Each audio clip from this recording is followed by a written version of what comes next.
Full News Headquarters.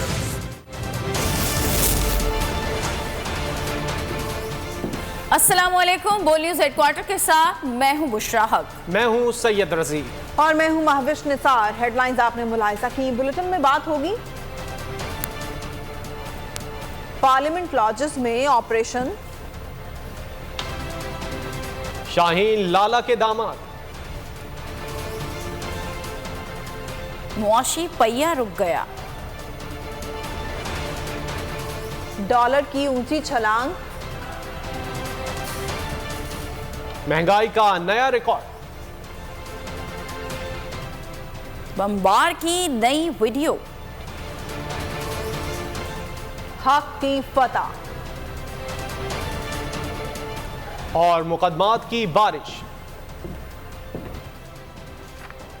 Bulletin का आगाज करेंगे। पेशावर में एपेक्स कमेटी का इजलास खत्म हो गया। इजलास 7 घंटों तक जारी रहा।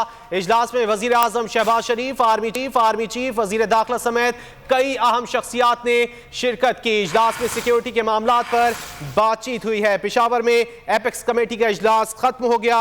इजलास 7 घंटों तक जारी रहा। इजलास में वजीर आजम शहबाज शरीफ, आर्मी चीफ, वजीर दाखिला समेत कई अहम शख्सियात ने शिरकत की। इजलास में सिक्योरिटी के मामलात पर बातचीत हुई है। पेशावर में एपेक्स कमेटी का इजलास मुनक्किद किया गया, जो कि अब खत्म हो गया है। इजलास 7 घंटों तक जारी रहा।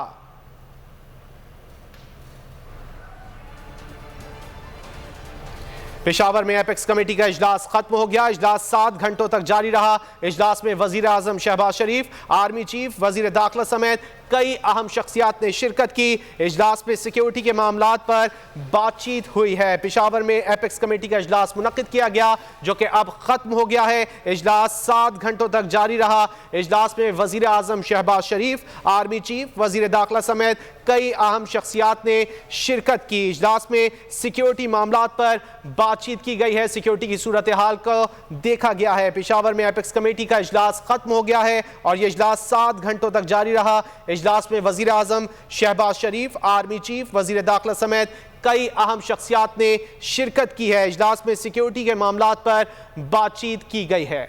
के मुस्ताफी अरकान के फ्लैट्स के ताले तोड़ दिए गए। मजिस्ट्रेट की जेर निगरानी कार्रवाई में खवातीन एहलकारों समेत पुलिस की भारी नफरी ने हिस्सा लिया। फारूक हबीब के फ्लैट का ताला तोड़ दिया गया। दीगर अरकान का सामान भी बाहर निकाल दिया गया। हुकाम के मुताबिक 120 फ्लैट खाली करने के लिए अरकान को 7 दिन कबल नोटिस दिया गया था। पार्लियामेंट लॉजिस पर सीडीए का धावा। पीटीआई के मुस्ताफी अरकान के लॉजिस के ताले तोड़ दिए। सीडीए का पुलिस की भारी नफरी के हमरा ऑपरेशन। खवातीन पुलिस एहलकार भी मुस्ताफी अरकान के फ्लैट्स में पहुंच गयी। तमाम कार्रवाई मजिस्ट्रेट की जेर निगरानी की गई। एहलकारों ने सबसे पहले फारूक हबीब के फ्लैट का ताला तोड़ा। दीगर अरकान के लॉजिस से भी सामान बाहर निकाल दिया गया। इंतजामिया के मुताबिक 120 फ्लैट्स पीटीआई अरकान के पास हैं। डी नोटिफाई होने पर खाली करने के लिए 7 दिन का नोटिस दिया गया था। मुस्ताफी अरकान के खुद खाली न करने पर ऑपरेशन करना पड़ा। बुलेटिन में आगे देखिए खुदकुश बम्बार की नई वीडियो। और हक फिर जीत गया। और इस्लामाबाद पार्लियामेंट लॉजेस के कमरे खाली कराने के लिए ऑपरेशन जारी है। इस वक्त क्या सूरत हाल है, हमारे नुमाइंदे अल्लादित्ता खान हमारे साथ मौजूद है, उनसे मजीद जान लेते हैं। बताइएगा अल्लादित्ता खान, इस ऑपरेशन के हवाले से। जी बिल्कुल से आज पार्लियामेंट लॉजेस में पाकिस्तान तहरीक इंसाफ के मुस्तफ़ी होने वाले अरकान के जो लॉजेस थे उनके खिलाफ ऑपरेशन किया गया, क्योंकि उनके 7 दिन पहले नोटिस दिया गया था और आज 7 दिन मुकम्मल होने पर ये सीडीए की जानिब से ऑपरेशन किया गया और सिटी मजिस्ट्रेट भी साथ मौजूद था और उसके साथ साथ लेडीज़ पुलिस और इस्लामाबाद सेक्रेटेरिएट की पुलिस भी साथ मौजूद थी। सबसे पहले फ़ारूक हबीब पाकिस्तान तहरीक इंसाफ के रहनुमा और उन समेत 4 जो हैं पीटीआई के अरकान, उनके लॉजेस के ताले तोड़कर उनके खाली करवाया गया, जबकि शफकत महमूद इससे पहले ही वो लॉजेस अपना खाली कर चुके थे। 8 जो पीटीआई के अरकान हैं उन्होंने रज़ाकाराना तौर पर चाबियां इनके हवाले कर दी, जबकि शमदाना गुलजार पाकिस्तान तहरीक इंसाफ की रहनुमा हैं, उनको लॉजेस खाली करने के लिए मोहलत दे दी गई है। आज ये ऑपरेशन जारी रहा। 4 लॉजेस जो हैं वो खाली करवाए गए हैं, जिनके ताले तोड़े गए हैं। फ़ारूक हबीब समेत जो 4 पार्लियामेंट के अरकान थे PTI के, उनके ये लॉजेस खाली करवाए गए हैं, जबकि 8 ने रज़ाकाराना तौर पर ये चाबियाँ उनके हवाले की हैं जी। और शानदाना गुलजार को जो लॉजेस खाली करने की मोहलत दी गई है। CDA ने 7 दिन पहले इस लॉजेस को खाली करने के लिए उन्होंने नोटिस दिया था। जब उन्होंने लॉजेस खाली नहीं किए तब उन्होंने ये मजिस्ट्रेट को लेटर लिखा और उस पुलिस की मुआवनत हासिल करने के लिए CDA डायरेक्टर ने लेटर लिखकर ये पुलिस मंगवाई और आज 2 बजे के बाद ये ऑपरेशन शुरू किया गया, जो मगरिब तक ये ऑपरेशन जारी रहा और अब भी इस ऑपरेशन को रोक दिया गया है और मजीद फिलहाल इस ऑपरेशन को रोक दिया गया है। अल्लाह खान, आपने अपडेट किया, बहुत शुक्रिया आपका। PTI रहनुमा फारूक हबीब कहते हैं पार्लियामेंट लॉजेस तोड़ने से इनको तसल्ली होती है तो तोड़ दें, हुकूमत का रवैया नामुनासिब है, इनको कानून का पता ही नहीं। बोल के प्रोग्राम आज की ताज़ा खबर में गुफ्तगू करते हुए कहा, निज़ाम को खराब करने के लिए मंडियां लगाई गई, हुकूमत ताकत के नशे में है। 9 माह बाद हुकूमत को APC याद आई। लॉजिस तोड़ने से अगर इनके दिल को तकलीफ पहुंचती है, कलेजे को ठंड पड़ती है, तो ये ताले आपके सामने, उसको तोड़ ले। मंडियां लगाई, सारे निजाम को बदला दिया, जिस तरीके से इन लोगों को लाकर सेटल किया गया, उसके ऊपर हमारे जो इलाकों के लोकल रिप्रेजेंटेटिव्स हैं उनको भी एतमाद में नहीं लिया गया। उसके बाद आज इनको 9 माह 10 माह बाद जो है वो APC याद आई है, जब आप के इल्म में है कि आपने अमन अमान जो है वो बहाल करना है और एक सूबा खैबर पख्तूनख्वा की हुकूमत के खिलाफ पूरी मुहिम चलाई गई है। सही है, ये वफाक की जानिब से चलाई गई। ये परसों शहबाज शरीफ ने जो है वो बयान दिया। सही। मईशत की गाड़ी रुक गई, डॉलर के ब्रेक फेल हो गए, सिर्फ 10 रोज में डॉलर 46 रुपए महंगा हो गया। डॉलर ने रुपए को आज भी बड़ा झटका दिया है। इंटरबैंक में डॉलर मजीद 6 रुपए 35 पैसे महंगा हो गया है, नई कीमत 278 रुपए हो गई है। स्टेट बैंक का कहना है कि डॉलर 276 रुपए 58 पैसे पर बंद हुआ। इंटरबैंक में आज डॉलर 5 रुपए 22 पैसे महंगा हुआ। मुल्क में सोने की फी तोला कीमत में भी जबरदस्त इजाफा जारी है, तेजी से इजाफे का सिलसिला जारी है। 1300 रुपए इजाफे से 1 तोला सोना 2,08,500 रुपए की नई बुलंद तरीन सतह पर पहुंच गया है। 10 ग्राम सोना भी 1,78,755 रुपए का हो गया। और एक हफ्ते में महंगाई में 2.82% का इजाफा हो गया। दाल, चीनी, मुर्गी, सब्जी सब कुछ ही महंगा हो गया। इदारा शुमारियात ने हफ्तावार अदाद शुमार जारी कर दिए। एक हफ्ते में 32 अशिया महंगी हुई, सिर्फ एक सस्ती हुई। लहसुन 66 रुपए, जिंदा मुर्गी 17 रुपए, दाल माश 15 रुपए महंगी हुई, दाल मसूर 10 रुपए, दाल मूंग 6 रुपए, 1 दर्जन अंडे 10 रुपए महंगे हुए। चावल 4 रुपए, चीनी पर 2 रुपए 12 पैसे बढ़ गए। 2.5 किलो घी की कीमत में 14 रुपए तक का इजाफा हुआ है। और अब कुछ बात पेट्रोलियम मसनूआत की। IMF की शराइत, पेट्रोल की कीमत में मजीद 30 रुपए इजाफे की तैयारियां। पेट्रोल पर लेवी टैक्स को बढ़ाकर 70 से 80 रुपए तक किया जा सकता है। पेट्रोलियम मसनूआत पर 17% GST भी लगाने का इम्कान है। हुकूमत अवाम पर एक और पेट्रोल बम गिराने के लिए तैयार। IMF का मुतालबा पूरा करने पर गौर। हुकूमत ने आलमी मालियाती इदारे के दबाव पर पेट्रोलियम मसनूआत पर लेवी बढ़ाने की तैयारी कर ली।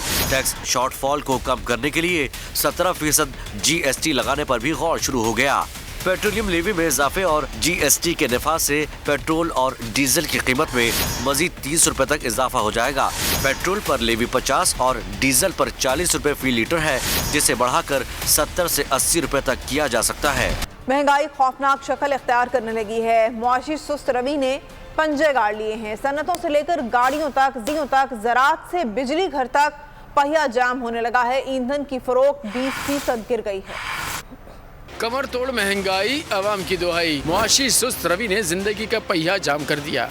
मुल्क भर में मुआशी सुस्त रवि ने अपने पंजे गाड़ने शुरू कर दिए हैं। गुज़िश्ता एक साल में फर्नेस ऑयल की फरोख्त में 45% कमी। ज़राअत और हैवी ट्रांसपोर्ट में डीजल का इस्तेमाल माहाना 21% घट गया। कारों की फरोख्त और बड़ी सनतों में वाज़े कमी। पेट्रोल के इस्तेमाल में जनवरी के दौरान 12% कमी हुई है। खदशा जाहिर किया जा रहा है कि कीमत में अचानक इजाफे के बाद पेट्रोल की फरोख्त में नुमाया कमी हुई है। और टैक्स दो वरना कारोबार बंद। FBR ने बिजनेस बंद करना शुरू कर दिए। कराची में जूते बनाने वाले बड़े ब्रांड के खिलाफ कार्रवाई की गई। टैक्स चोरी के इल्जाम में तारिक रोड और सदर की ब्रांचेस को सील कर दिया गया है। एफबीआर के मुताबिक नोटिस मिलने के बावजूद ताजिर एफबीआर का सिस्टम लगाने के लिए तैयार नहीं थे। ये अहम खबर आप तक पहुंचा रहे हैं।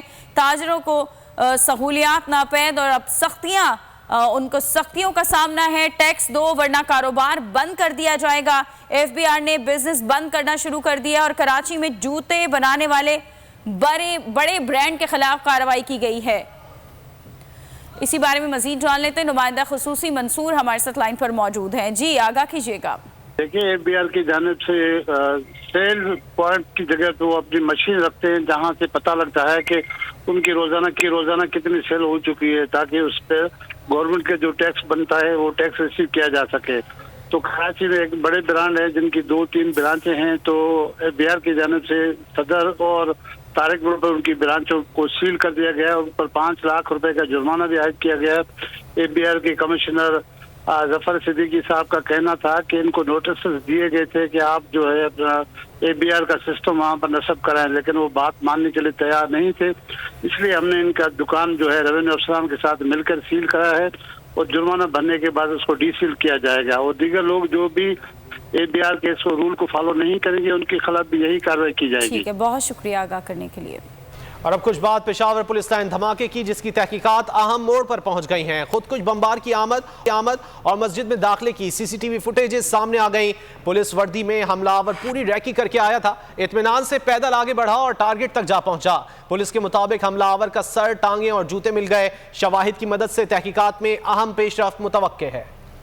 पेशावर धमाके में सिक्योरिटी कोताही की तहकीकात कराई जाएंगी। वज़ीर-ए-आज़म शहबाज शरीफ का एपेक्स कमेटी इजलास से खिताब, कहा जवाब देना होगा कि दहशतगर्द यहाँ किस तरह आए, कौन उन्हें यहाँ लाया।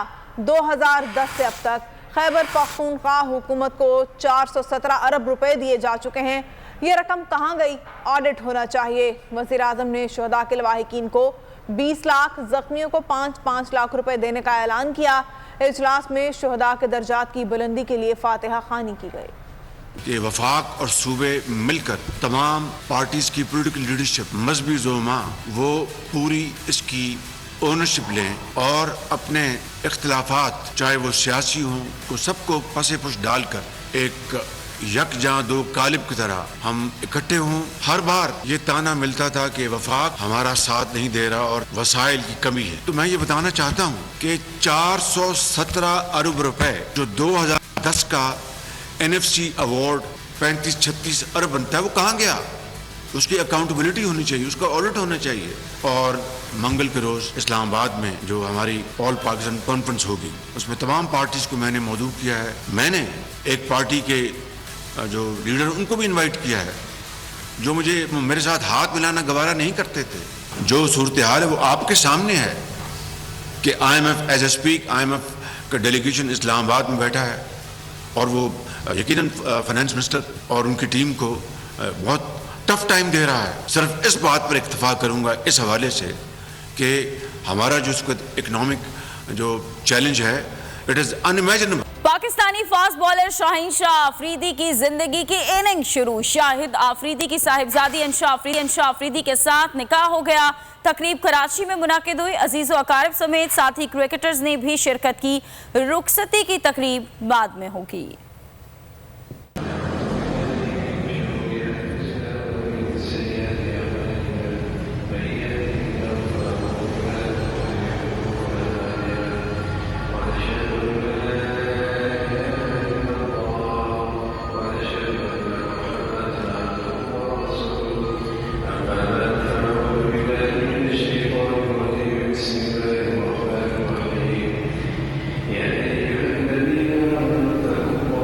ये देश है अंधे लोगों का, ऐ चांद यहाँ ना निकला कर।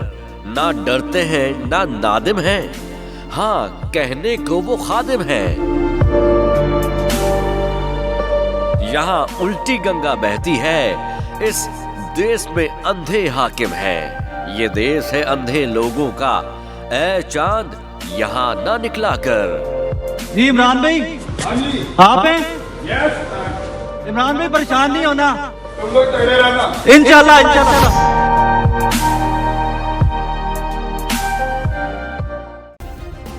सब्सक्राइब करें और बेल दबाएं ताकि कोई खबर रह न जाए।